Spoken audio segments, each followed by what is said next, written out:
I mean, the next generation, they know more about Mr. Beast than they know about George Washington. That's messed up.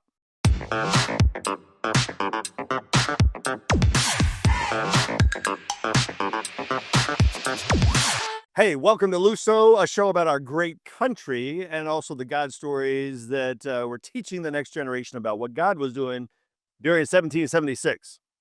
And this is a show about coffee because everything revolves around coffee.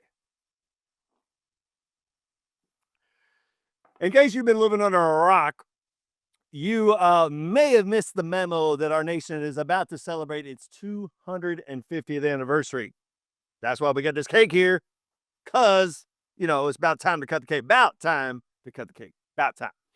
But we're not going to cut the cake. Really, if you think about your birthday, you kind of like to look back and see what was going on in this last year. You know what I'm saying? Like sometimes you just kind of want to look back and relive the memories and maybe sometimes reflect on what God was doing in your life, right? And I kind of think that's what we should do with this country. I think we should look back and see what God was doing in this great country. Now, granted, I'm staring at this amazing cake, and I'm thinking maybe somebody should taste it, just making sure before before we cut it, make sure it's good. Anyway, what I'm saying is we should be, before we cut the cake, really look back and see what God was doing. That's what we're here to talk about and really teach the next generation. My business partner is Brian Patrick Wade. Brian, miss you, bro. Wish you were here. So I'm flying solo. You know Brian from a bunch of different movies and shows that he's been in, Big Bang Theory and Marvel Agents of S.H.I.E.L.D. And you can go check out some of our other episodes where he and I are talking and just dialogue and really unpacking this journey. I mean, it's been a wild, wild journey. And it's a journey about a book that I wrote about my famous ancestor from the American Revolution. A little shameless plug. If you haven't bought the book, go buy it. Amazon or wherever. But it's a story about my ancestor, Peter Francisco, who was a little kid. He was kidnapped from the Azores Islands. If you're not familiar with the Azores, they're islands off the coast of really Europe, kind of about 950 miles off the coast of Portugal. So the Portuguese islands, little kids kidnapped. And what we know is that he wasn't dropped off in Brazil or Italy or think of all the other places. He was dropped off in Virginia at that moment in time. That moment in time. It's crazy. Like, again, matter of fact, he could have been dropped off on the East Coast in Maine or Florida or something like that. But he was actually dropped off in Virginia where there was a debate of whether or not we should take up arms and fight against the King of England or just stay loyal. So here he is, and what we see is he grows to be a giant. Look, Portuguese people are not known for being tall. They weren't then, they're not now. They're still relatively, in comparison to other people, they're just not as tall. But here he is, a giant, standing a foot taller than the average man in the American Revolution. A foot taller. Matter of fact, I would compare him to like Shaquille O'Neal. I mean, think about Shaquille O'Neal, 7 foot tall guy, swinging a big sword, you turn around and run the other way. That was Peter Francisco. I'm just saying, just throwing that out there. Anyway, here today, there's multiple monuments up and down the East Coast that stand in his honor. There's multiple states that observe Peter Francisco Day. There's a stamp that he was on in 1976, bicentennial stamp, right? Our nation's 200th anniversary. But yet, for some reason, the movie hasn't been made. And so business partner, Brian and I have been on this journey to tell this story in a 9-episode miniseries. And it has all the elements of a great story. Like he actually falls in love with a girl named Susanna. She's betrothed to another guy, a wealthy guy. But in real life, she turns down all the money because she wants to be with the big strapping hunk of a guy. Like, look, this is like perfect for Hollywood. For some reason, Brian and I we have been on this crazy journey for a while, and we've had like reject after reject after reject. So we're just here bringing it to you, telling you about it. Let you decide whether or not this should be made. We think it's like a no-brainer. Like 6'6" giant from the American Revolution. It's been compared to the American Braveheart story. Look, the American Braveheart. Let's just talk about William Wallace. William Wallace Before the movie Braveheart came out, no one knew who William Wallace was. He was just he was just a lost in history guy.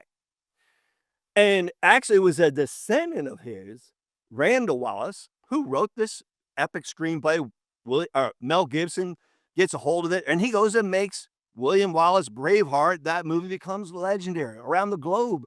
Well, William Wallace stood 6'6". So did Peter Francisco. William Wallace swung a big, massive 6-foot sword. So did Peter Francisco. William Wallace was fighting against the King of England for freedom. So was Peter Francisco. Look, you could see the comparison and the connect. It's crazy how you can connect the dots and go, this is the American Braveheart story. You would think, again, Hollywood would want to tell the story, but I think something or someone just doesn't want this story to be told. And that's kind of where Brian and I are. Like, look, we've put this in front of Tom Hanks' company, Playtone, uh, Steven Spielberg's company, Amblin Entertainment. Like, they have looked this over and they thought, oh, this would be amazing. And then for some reason, something happened, something like conversations just kind of peter out. Then, look, so then we signed with Angel Studios. We had a whole deal with them. There's a whole long story about that. I won't get into that. But for some reason, here we are about to celebrate our nation's 250th anniversary, and the American Braveheart story has not been told. You don't know about it. That's why you're here tuning in, right? So we just wanted to come and, unravel it, talk about what God was doing, but also talk about the other things that God was doing through our founding fathers. Really, that's our passion, is to teach the next generation all through the eyes of a giant hero, a real hero. Like Brian played Absorbing Man on Marvel Agents of S.H.I.E.L.D., like a comic book hero, a made-up guy. This is a real hero. Like, this is a real legend from the battlefields of the American Revolution. And there's all these monuments up and down the East Coast that stand in his honor. Like, I can't believe it's crazy. It's crazy that we haven't actually told the story yet. So, well, along this crazy journey, we've actually come to find out that 83% of Americans have no idea why we fought the American Revolution. I actually did some street interviews not too long ago, right here in Charlotte, North Carolina, and I was just walking up to people like, hey, 1776, what was happening? And you can watch them. Like, it's crazy. Some of the young people are like, we were fighting a war, you know?